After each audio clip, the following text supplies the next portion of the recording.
kawan-kawan dari Ormas XTC, salam juang dari saya. Saya perkenalkan diri dulu, mungkin saya Sohibul Hadi dari Paguyuban Sumber Sejahtera. Satu hal yang perlu digarisbawahi, dan ini harus tebal menggarisbawahinya. Saya kesini tidak mewakili pengembang. Saya tidak mewakili siapapun yang bapak-bapak di sini sebut sebagai pengembang proyek Puncak Sempur. Saya kesini mewakili Paguyuban Sempur Sejahtera yang memang isinya adalah para pelaku usaha yang ada di jalur wisata Puncak Sempur. Saya sendiri pengelola KP99, Pak. Kenapa kami memandang perlu membuat sebuah paguyuban? Puncak Sempur adalah wisata rintisan, bukan wisata warisan seperti seperti Desa Makaduana atau yang lainnya. Jadi kita memandang perlu karena agar nanti semua yang berada yang masuk ke dalam paguyuban, siapapun itu pengusahanya, siapapun itu pelakunya, tidak keluar dari rel yang sudah disepakati. Saya warga mau berinvestasi atau membuka usaha di jalur Puncak Sempur itu silakan saja, tapi harus mengedepankan aspek ekologinya, aspek lingkungannya, aspek masyarakat, dan aspek lainnya. Memang batas hutan di situ jauh, berbeda dengan desa lain yang dekat. Tapi itu tetap pandangan orang kota itu adalah hutan, bukan kebun, kan gitu. Itu batasan hutan yang sejatinya hutan adalah jauh dari dinding hari ke sana. Itu. Jadi sekali lagi saya datang bukan mewakili pengembang. Paguyuban lahir karena awalnya pun ada perseteruan, ini dibuka saja ya. Ada perseteruan antara pelaku usaha yang ada di jalur itu. Saya sepakat ini hari ini Puncak Sempur dan error lah kalau menurut pandangan saya dengan adanya pembangunan seperti ini. Saya menganggap ini adalah konsekuensi logis dari apa yang sudah terjadi beberapa tahun ke belakang. Kami masuk nominasi API Award kok dan peringkat 5 nasional. Wajar dong ada dampak yang menurut saya drastis. Tapi tentu siapapun yang mau berinvestasi tidak harus dengan membangun dengan cara-cara yang radikal, karena banyak aspek lain yang harus dikedepankan juga gitu. Saya ajak yang bapak-bapak sebut sebagai pengembang, saya ajak untuk bergabung agar dia pun tidak kebablasan gitu. Kami warga lokal yang setiap hari khawatir dengan perubahan yang ada, tapi kami pun bergantung, kehidupan kami bergantung kepada datangnya para pengunjung, pada wisatawan. Hanya dari awal, karena ini kalau bicara Puncak Sempur, saya sebagai pelaku dari awal adanya Puncak Sempur, historisnya lumayan panjang. Hanya disepakati dulu bahwa apa yang kita lakukan hanya untuk mengisi tata ruang yang sudah disepakati di kabupaten. Dan Tegalwaru itu tata ruangnya kan 4P: pertanian, perkebunan, pertanian, dan pariwisata. Saya sendiri sebagai ketua kelompok ternak di Desa Cinta Laksana yang tadi Bapak Kabir sebutkan, ada Poskeswan, saya ketua kelompoknya. Populasi ternak kami pernah mencapai 600 ekor. Hanya karena pandemi, daripada pakai kalaparan mending jual ternak gitu. Terus kami pun menyepakati dari awal pembangunan itu, kita hanya mengolah tanah itu atasnya. Cukup, mohon maaf, hanya Sirna Langgeng, Gunung Sirna Langgeng yang jadi simbol kegagalan warga di selatan menjaga lahannya gitu. Saya sendiri secara pribadi sangat anti pertambangan. Saya beberapa kali, bahkan yang terakhir Aceh pun saya yang memimpin aksi bersama Saman. Saya anti pertambangan, tapi tidak anti dengan wisata. Asal pembangunannya yang terukur, gitu. Tidak kebablasan, tetap mengedepankan aspek ekologi. Terus mohon maaf juga ya, keterkaitan dengan kemarin viral ada Kang Deddy.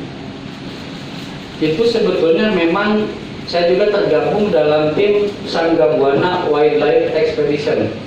Mungkin nanti bapak-bapak dinas dan anggota dewan harus ikut berkampanye tentang itu. Karena dari Juli 2020 kami membentuk tim Sangga Buana Wildlife Expedition. Dan pusat kegiatannya itu spot primata, pengamatan burung, pengamatan pohon endemik itu ada di Puncak Sempur. Jadi kalau bapak-bapak semua naik lewat Curug Cikoleangkap sedikit, itu adalah tempat habitatnya endemik Jawa yang tersisa yang ada di barisan pegunungan Sangga Buana. Kami butuh kamera trap pada saat kemarin dan hanya Dedi yang bersedia memberi itu dengan catatan dia ikut ke lokasi yang kami jadikan pusat kegiatan. Dia mau tidak mau dia melewati itu. Saya pikir lebih keren kalau Kang Deddy itu nyorodotnya di tebing Atlasindo. Saya pikir lebih keren itu. Dan hari ini ada kunjungan dari Ombudsman kaitan dengan persiapan mall pelayanan publik. Dan ini mungkin mohon maaf juga tidak bisa ditinggalkan.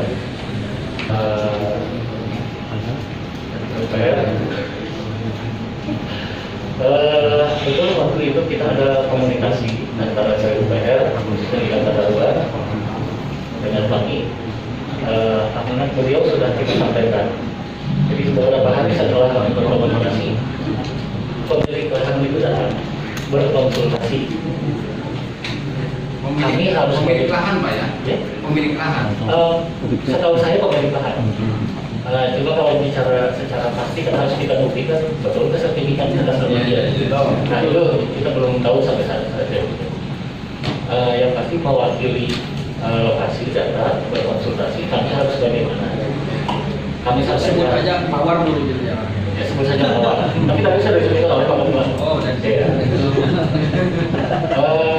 Kita sampaikan kalau dengan dinas kepariwisataan tidak ada izin dari dinas pariwisata. Yang ada nanti usaha kepariwisataan yang akan Bapak kelola ke depan harus memiliki tanda daftar usaha pariwisata. Tanda daftar usaha pariwisata itu banyak, Pak. Untuk diketahui, sektor usaha pariwisata itu sangat banyak, tidak hanya terfokus ke destinasi wisata. Selama ini rasa berpikir kita mungkin sama. Yang dimaksud pariwisata itu hanya destinasi wisata seperti Curug Cigentis, Pantai Pakis, dan lain-lain. Padahal usaha kepariwisataan sangat banyak. Dari sektor jasa penginapan saja ada hotel, glamping masuk sektor pariwisata. Nah kemarin saya tanya bahwa maunya menjadi apa tempat ini. Karena berpikir awalnya ingin membuat sebuah arena glamping, glamour glamping. Tetapi itu baru wacana awal. Apakah akan diteruskan ke arah itu atau tidak? Kita belum tahu. Yang bisa dijawab mungkin yang sampaikan. Kemudian kita harapkan untuk menempuh proses izin yang perlu ditempuh. Apabila kita membangun sesuatu apapun itu, pasti titik awal dari izin lingkungan dulu. Dokumen lingkungan dulu. Kita harapkan untuk segera berhubungan dengan dinas lingkungan itu. Dan sebelum itu juga untuk pertimbangan teknis tanahnya, KTP, silakan berkonsultasi dengan BPN atau APR. Jadi kita sebetulnya sudah menyampaikan arahan-arahan dulu. Nanti terakhir itu setelah izin itu ditempuh, baru akan berkomunikasi dengan kita dalam rangka menerbitkan tanda-tanda usaha pariwisata. Dan kami akan membina untuk memenuhi tanda-tanda usaha pariwisata. Kita punya pedoman. Apa saja pedoman teknis itu yang akan kita bina.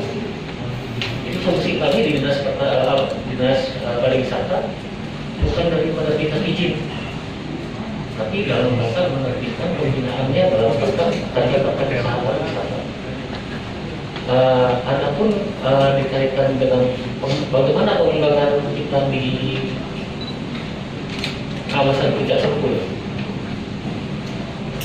Sebagaimana tadi disebutkan, ke depan itu konsentrasi pemerintah daerah Kabupaten Karawang akan lebih mengedepankan usaha-usaha pariwisata, baik itu yang dikelola secara swadaya atau mandiri dari masyarakat, mungkin perorangan atau kelompok masyarakat. Yang masuk kelompok masyarakat ini bisa berupa seperti halnya BUMDes dan pemerintah desa, LMBK biasanya yang sering bergerak di daerah-daerah kawasan hutan, ini yang akan kita dorong. Apabila ada yang perlu kita bantu juga dari sisi infrastruktur, seperti halnya sekarang Puncak Sempul, akses jalan masih sangat sulit, akan didorong infrastrukturnya. Mungkin peranannya bukan di kami, tapi di dinas teknis yang bersangkutan.